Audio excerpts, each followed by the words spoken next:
খাবে, খাওয়ার পরে তারপর আবার সাক্ষাৎকার নেবো। খায়ালুন ভাই আরেকদিন বইয়ে কন্টেন্ট বানাতে পারবেন। আমি সামনে রেখে কথা বেশি করলে এটা আরো অন্যায়। মিজান ভাই আরেকটা খাওয়া লাগবে।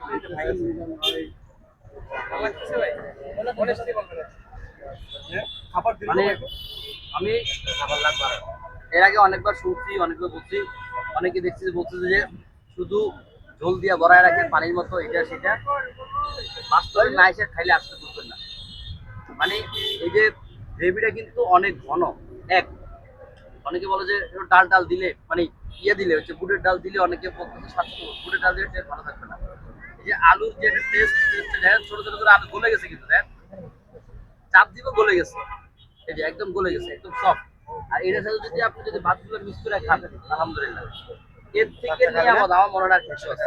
তাও আবার এই প্যাকেজটা মাত্র 100 টাকা। 100 টাকা হিসাবে আমি মনে করি যে বাংলাদেশের বেস্ট খাবার, এটা বেস্ট। আপনারা যদি আসেন ট্রাই করেন, অবশ্যই আসবেন, অবশ্যই আসবেন এই জায়গাতে খাওয়ার জন্য। ভাই খাবার খান ভাই।